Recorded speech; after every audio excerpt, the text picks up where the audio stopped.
It was a little after 1 in the morning when Riley Moon stopped struggling to make sense of the spreadsheet in front of her. She scraped her chair back from her desk, stood, and gave up a sigh. She was in a small room in a large mansion in Washington, D.C., and was surrounded by boxes, laundry hampers, and black garbage bags filled with official papers. She'd been hired to untangle the complicated financial affairs of the Knight family, who for generations had been brilliant at making money and pathetic at keeping records.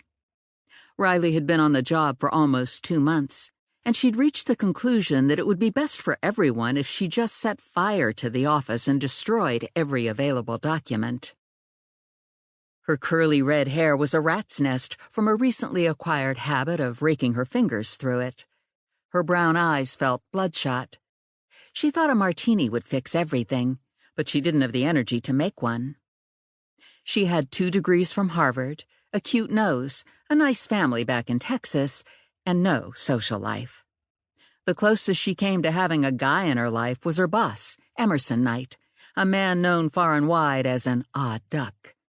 True, he was rich, brilliant, and totally hot-looking, but that didn't alter the fact that he was quackers. Emerson was the latest heir to the Knight fortune, and he had no interest in either making more money or keeping better records. He simply wanted to get his family's affairs in order so he could keep their many charitable trusts operating while he pursued a life of investigation. Their backgrounds were worlds apart, Riley thought. Her father was the sheriff of a small, dusty county in North Texas. Her mother was a second-grade teacher. Her modest childhood home had unfashionable, comfortable furniture, a small backyard that was fenced for the family dog, a kitchen table that seated 7, and a dining room table that could fit a tight 10 but was only used for Thanksgiving dinner. Growing up, she had to compete with her 4 brothers, so she knew how to shoot, throw a punch, hit a hardball, and cuss. Riley glanced out her office's small window and considered her options. She could traipse downstairs, get into her black and white Mini Cooper, and drive home to her Georgetown apartment, or she could select one of the many guest bedrooms just down the hall and sleep here at the Knight Mansion, Mysterioso Manor. "The answer is obvious," Emerson said, standing in shadow on the far side of the room.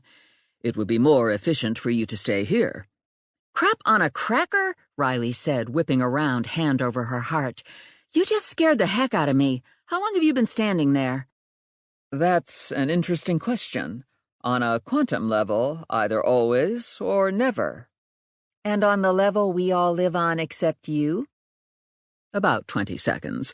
I was checking the security monitors and I saw that your office light was still on." "I can't reconcile money spent through your animal rights charitable trust with money received. You seem to have too much money, but I don't know where it came from." "Is that a dilemma?" "Yes." Only one of many, Riley thought, looking at her boss. Emerson had a peculiar intelligence that set him apart from other brilliant people she'd met. He was good at connecting the dots, even when half the dots were missing.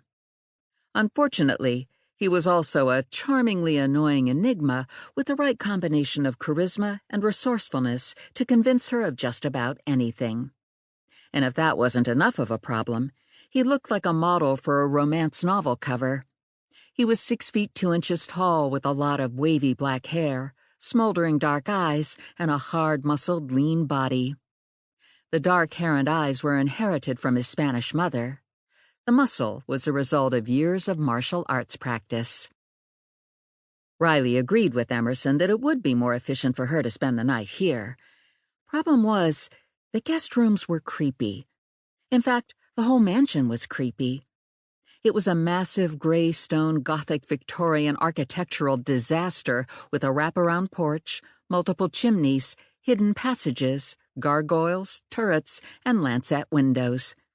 It was filled with priceless bric-a-brac, elaborate woodwork, uncomfortable antique furniture, and heavy velvet drapes with gold tassels.